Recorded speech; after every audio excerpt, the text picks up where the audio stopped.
Okay, hi everyone. I know our semester has been so unconventional. Um, I had the interview, then I had conference 2 weeks ago, and now we have a video lecture because I'm traveling. So I do apologize. I'm going to share my screen with you, of course, for this video. We're going to cover identity and virtual identities, which is a really cool topic. So we're going to cover that from chapter 9. There is a reading discussion prompt. And what I think I'm going to do is just have you email me your response, and then I will get it counted. And I'll send this in the email as well. So please do the reading discussion prompt at the end, and then email me your response, and that'll be your points. We haven't had one for a while, so trying to get back in that. All right, so let me get my screen shared. It's the screen that I want. Beautiful. So I think y'all can see my identity and virtual identities. First, let's start with defining identity. So it's a dynamic communication process of self-construction across multiple dimensions, right? So your identity doesn't just match with your in real life identity, right? You construct this in multiple areas. So who you are on Facebook versus who you are on Instagram versus who you are in World of Warcraft, right? It's fluid, it evolves, it is shaped in private and public. So there are things that we know about our identity that we don't necessarily share to the general public. And there are also possible selves, and there are many of these that we integrate with our actual identity. So you might have, I know growing up, one of my possible selves was, I wore etnies and I wore Thor racing gear. I had that self, but I was also a cheerleader. I had that self. So these are two different selves of me, of my possible and actual identity, right? So identity can be a lot of different things. Okay. So dynamic communication process of self construction across these multiple dimensions. Next, we have cultural environment. So, culture shapes our values and norms, which in turn shape our identity. So, we know that America is typically an individualistic um, country, right? So, this is a lot of Western ideals. We're independent, we're self reliant, we are achievement oriented and competitive, all these things, right? Whereas collectivistic cultures, so Eastern ideals, they're interdependent, they're connected, they're cooperative, they're obedient, self sacrificing, and all of those, right? So the culture that you live in, the values and norms from that culture actually shape your identity performance. So what you actually do within the world, right? Um, so here in America, we don't see a lot of people that are self sacrificing. Think about it. How many of you would self sacrifice your education or your career to help somebody else? It's not what we see done a lot of the time. And so, this is why it's so cool and why it's so important, because our culture plays a big role in our um, identities and shaping us. So, communicating identity, there's a couple different things. We've got personal. These are the most personal aspects of your identity. These are things that you probably don't just announce to everybody, but they're things that they are very personal to you. Okay. It can be things that you show. Maybe your fashion style is very personal to you, right? That's fine. You show that out, but it's personal to your identity. Enacted, how people act out their personal identities for others. So, how do you react to people not understanding you? Or how do you act when people make fun of your personal identity? How do you act when people assimilate with your personal identity? They like the same things too. Okay, so that is enacted. Next is relational. So this is where you develop your personal and relationship identities with others. We talked about how you can become so entrenched in a relationship where, sorry, I keep thinking I'm going to sneeze. I'm not feeling very good today. I've got some sort of sinus thing going on, so I apologize if I keep pulling that. So we see people get so entrenched in the relationships, they take on the identity of the other person. But for a lot of us, what it is developing and merging and kind of combining those two identities to make this possible relationship. And then communal. Attitudes and values of members help shape the community's identity. Um, so we talked a couple weeks ago about McKay and how he's a member of the Church of Jesus Christ Latter-day Saints. I think that's what it's called, right? His attitudes and values, the attitudes and values of all the members involved, shape that community's identity, shape what it means to be a member of LDS, right? It shapes it. So we've got 4 different ways that we can communicate identity. And these identities are often co-constructed through our communication with others, right? So we see this chart, doesn't really make much sense because we're all in layers, we're all in circles. But our personal and how it's enacted impacts our relational, impacts the groups that we're part of, right? It all flows up and down. The groups that we're a part of impact our relationships, which impacts how we act, and that impacts our personal identities, right? So it's not just I have my personal identity and that's it. There's everything that's involved to create and communicate our identities. Okay. So next we have accessing identity. This is the private self-consciousness. So how well one can imagine their own personal goals, values, emotions, thoughts, and hidden aspects of the self.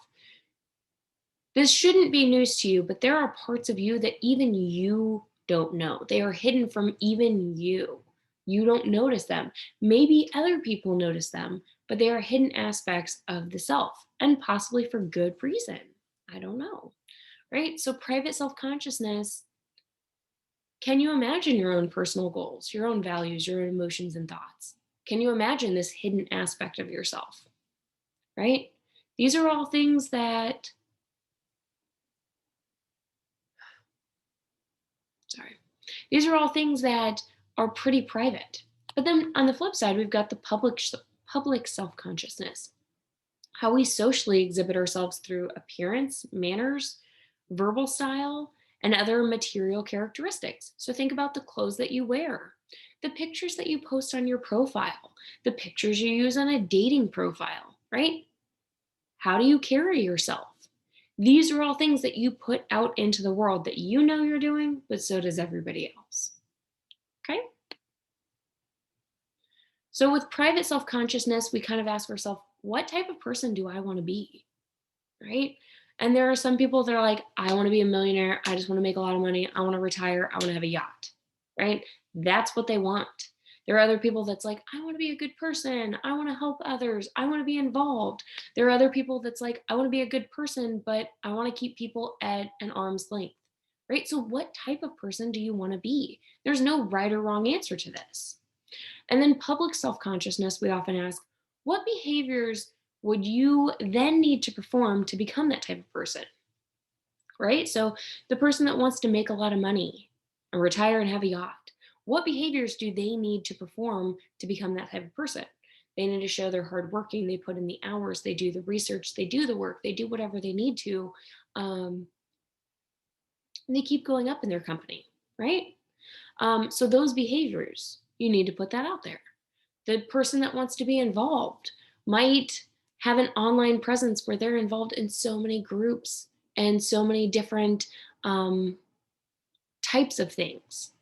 It just depends. So when you access your identity, we have to start with what type of person do I want to be? And then we can go to how do I need to perform to become that type of person? Um, if you think about like People used to send their daughters to finishing school. The elites, the socio, the social elites. I think that's what I'm trying to say, right? They would often expect their daughter to want to be the type of person that wants to be a Southern Belle or a debutante or whatever it might be. And so they would send them to finishing school.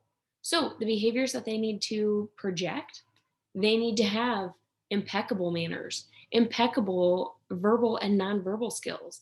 Um, they need to focus on that, right? So just a note of how you can access your identity. So now let's talk about virtual environments. And our virtual environments do often influence identity in four ways.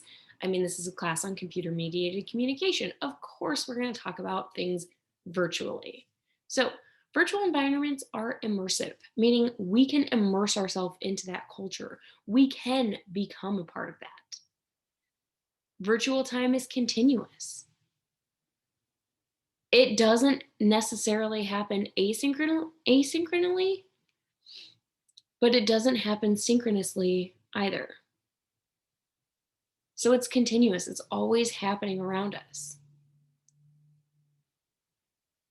Virtual environments exist in a third space, right? So we've got our in real life, we've got these groups we're a part of, but then we've got these virtual environments. So they exist in this third space. And finally, virtual presentations of self are easy to modify. Think about it. How hard is it to go in and change your profile picture? How hard is it to go in and make a status update? They're really easy. Sorry, that was a yawn. They're really easy to modify. So let's go through and talk about each of these four. Virtual environments are immersive. They increase our sense of being there, our presence, right? We talked about presence a couple weeks ago, and of being in a relationship with others. So social presence, right? So I feel like I am with the people back home in Illinois when I FaceTime them. I feel like I'm there. And I feel like I still have really good relationships and ties with those people. Social presence. So it's not just the fact of feeling there, I feel close to them. Okay. So this is the environments being immersive. Uh, Time is continuous. People have multiple conversations across different relationships online, and time does evolve these relationships. They might happen in real time, they might not happen in real time. And so that's one of the things that's beautiful about virtual environments is time can continue to progress, whether we talk once a day, once a week, once a month, whatever it is. Time is continuous. It's always pushing forward and evolving. Again, doesn't have to be asynchronous, doesn't have to be synchronous. It's just always continuous. Existing in a third space, a person can communicate publicly and remain completely anonymous, right? So I talked about we've got our in real life, we've got communities, but we've got this third space of virtual environments. We control people. We can post a comment, whether it's a good comment or a bad comment, completely anonymously. And we can experiment with our identities and self-presentations. So to a group of people I don't know, and they don't know me or my real name, I can experiment with who I want to be or who I am and how I want to present myself. And so that's really cool. And then finally, um, presentations of self easy to modify. Self presentations are very editable. Um, oh, so they are editable. People can purposely put out their best or desired selves, right? We are able to put the best selfie we took. We're able to put our coolest pictures. We're able to say our most popular words or the best words that help us with our self presentation, that help us make the help us look the best that we possibly can. right? And not just visually, but like how we sound. We can think about what we're going to say. And so it makes it really easy for us to modify. And then finally, using virtual environments. People can use virtual environments to experiment with their identities, right? So we can work to improve or minimize particular aspects of the current identity, right? We work together or we work separately, it doesn't have to be together. Um, that we can work on ourselves to increase certain aspects or decrease certain aspects of our identity that we really like or we don't like. And sometimes our online identities may be more authentic than our offline identities. So if you're in my other class, my 435 class, we talk about being more genuine and authentic online. This is where that comes from because we post who we actually are, what we actually like, or what we actually, excuse me, what we actually want of our personal identities. And people might desire them more. It it becomes an idealized self. Um, People really think about, you know, okay, you're a good person, you're cool, you do all this stuff. We have that halo effect. We talked about um, receiver effects filling in the gaps of the information from people's profiles. And this is the same idea, right? We're more authentic, so people are filling in the gaps with more positive things. Okay. So, for the reading discussion prompt, what I want you to do is explain how virtual environments influence identity in each of the four ways. All this has to be is name what the virtual environment is, or not the virtual environment, name each of the four things that we talked about. So, like self presentation is easily modifiable. Those are what I'm talking about. And then give a quick little explanation of how it influences identity. Okay. I want those emailed to me by, let's say, by Wednesday, April 7th at the start of class. Okay. And again, I'll remind you of that um, just because if I'm not going to be here on Monday, you shouldn't have to do schoolwork on Monday. So you can watch this at your leisure, but have this prompt emailed to me by um, Wednesday, April 7th at the start of class. Okay. If you have any questions, please don't hesitate to reach out. I'm going to stop sharing the screen now. Please don't hesitate to reach out and I will be happy to answer anything. Okay. I hope you have a wonderful Easter weekend and I hope that you have a great week. All right.